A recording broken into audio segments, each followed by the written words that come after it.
Will the Dark Knight be able to uncover an even darker secret at the center of the Clown Prince's origins? And will what he learns be enough to help him defeat the evil of Failsafe? Well, let's hop into the pages of Batman issue number 144, the grand finale of Joker Year 1, and find out together, shall we? So then, picking up from where the last issue left off, in the dark future wherein everyone in Gotham has been turned into a horrible Joker-ized zombie, Batman gets chased down by the members of his own family, who Catwoman had been trying to safeguard, meaning that Bruce needs to not only deal with them, but still unravel the mystery of the two Red Hoods that the Joker is desperately trying to force him to solve. And hey, speaking of the Red Hoods, you'll remember at the end of the previous issue, Batman had promised Detective Gordon to set the perfect trap to try and smoke out the Red Hood gang once and for all. And in this issue, we learn Bruce's plan actually involves throwing another one of Gotham's oh-so-famous charity gala balls, basically using himself and the rest of Gotham high society as bait to try and get the gang's attention. Funnier still, if you pay attention to the guest list, we actually get to see the Calridges, as in Henry Calridge, the famous diamond broker who Joker will murder in his very first appearance all the way back in the 40s. It's all connected, I tell ya. Surprisingly, the Red Hoods ultimately end up not taking the bait because they're busy elsewhere. It seems that Officer Manny, who was always oh so clearly Red Hood 2, is busy with another big bust. It seems that they took down a major drug operation, and now they're back at the precinct celebrating with plans of stealing the drugs under the guise of the Red Hoods and selling it again on the streets. Damn, pretty good racket. Of course, there's two people Manny and his goons didn't account for: Detective Gordon, who is still coming in despite the fact that he was suspended by the commissioner, and also a mysterious clown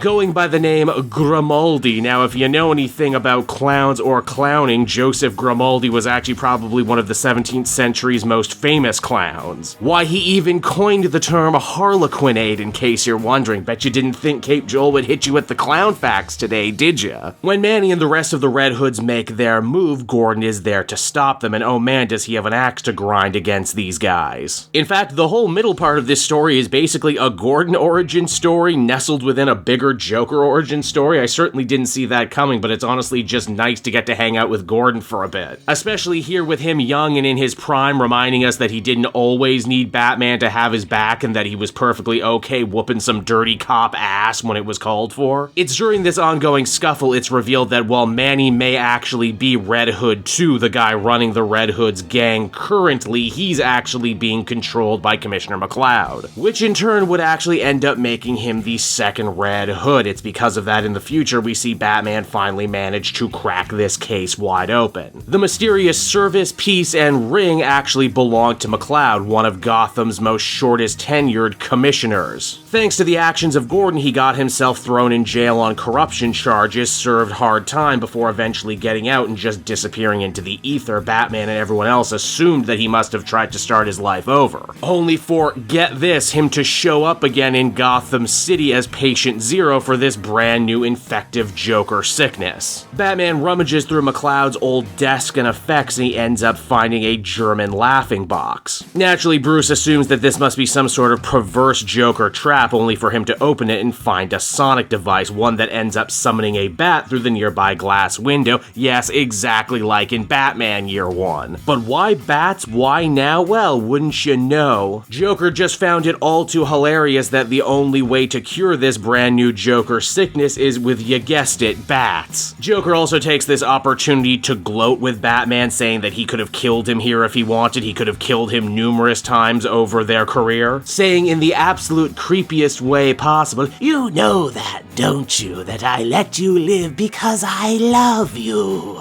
Batman, of course, fires back in kind and ends up walking away, probably with the line of the issue when he says, "And you lived because I let you, even though I hate you." Now, back in the past, Joker ends up breaking into the GCPD's armory and making short work of Manny's other Red Hoods, while Gordon ends up having his big one-on-one with McCloud, who, I guess when we come and think of it, probably I should have clocked him as being evil much sooner when we consider he's the only one in this Joker story that actually wears purple. Hats off to Zdarsky too for actually writing some pretty badass monologue here for Gordon. He said he's had it just about up to here with the corruption in his city, Flass, Loeb, and now these two idiots. He knows that he's surrounded by monsters on all sides, but he's not gonna let that stop him. Why? Because he's goddamn Jim Gordon, and he's gonna clean up Gotham 1 inch at a time, even if it kills him, and besides, it's not like he has to do it alone anymore. He has the Batman on his side, and that goes a long way. Now, a few Red Hood stragglers try and escape with the stolen cocaine from the evidence locker, only to find out much too late that it's actually Joker who set up that bust. And when you know it, all the drugs are laced with Joker poison. Wow, he was a chemist even back then. How about that? When Manny ends up coming to, he's tied to a surgical bed in a hall of mirrors. Joker talks about how far he's come, how he's transformed himself, how he plans to punish Commissioner McCloud one day when he's released from jail, and that he has such plans and such experiments that he wants to try, like the very ghastly experiments that he ended up doing on poor Brian, the only guy who was actually nice to not only him, but Batman too, in fact. Joker killed Brian to further his plans, and because, well, let's face it, he probably didn't want anyone alive who still remembered who the Joker was pre-transformation. As far as Manny goes, though, he's just gonna have fun killing him just because. And oh, the Joker doesn't stop there either, because as the comic comes to an end, we head back to Flunky's, that biker bar wherein the Red Hood's former gang leader got the crap kicked out of him for telling one too many bad jokes. Now he's back, a complete brand new man, and he's ready for some good old-fashioned revenge, as the legend of the Joker is only going to grow from this day forward. And so that was Batman issue number 144, everybody, the grand finale of the Joker Year 1 storyline. And while I certainly enjoyed it enough, I'd kind of be lying if I said I didn't think this story was a lot better in the middle, with this finale just kind of, well, you know, being there in many ways. Hell, by the end, this kind of ended up being more of a story about Gordon fighting against corruption in Gotham City. I mean, geez, he's even on the cover of this one, for crying out loud, which isn't a bad thing. Again, like I said, I enjoy reading Gordon, and this is probably the best Gordon-centric stuff we've seen in a while. As far as the Joker stuff goes, I mean, I guess it is interesting that this really is a Year 1. He doesn't get the name or the purple suit by the time it's all over. Hell, he doesn't even really cross paths with Batman again, meaning that the events of Batman number 1 from 1940 continue to stay continuity. I also wasn't really expecting the legacy of the Red Hood and the Red Hood gang to actually be so important to the Joker's origin, but I guess to truly, you know, take on his final form, he had to kill his past. I suppose this also means that Jason Todd is technically the third Red Hood, if we want to think about it in that regard. I actually didn't talk about it, but Jason briefly does show up in this issue in the future segment, and he actually has a pretty cool redesigned costume with a red cowl. I like it a lot. In fact, I would love to see it come back in some shape or form in the future. What I wasn't so crazy about is that we went into this story being told that this was going to be really important information when it comes to dealing with Failsafe, and indeed we did learn that Zerna and the Joker kind of come from the same place. I just don't see how any of it is going to be important for the next arc. Again, I could be wrong. Chip Zdarsky has surprised me before, and I'm definitely willing to let him surprise me again. Overall, though, I think I would give this one a 7.5 out of 10. It certainly wasn't as strong as the issue that preceded it, but I do appreciate that Joker Year 1 was short, sweet, and to the point with only 3 issues that came out every week. I would love to see them do more of this in the future. As far as origin stories go, it's certainly not as good as Zdarsky's other work, The Knight, but hey, few things can be as good as The Knight.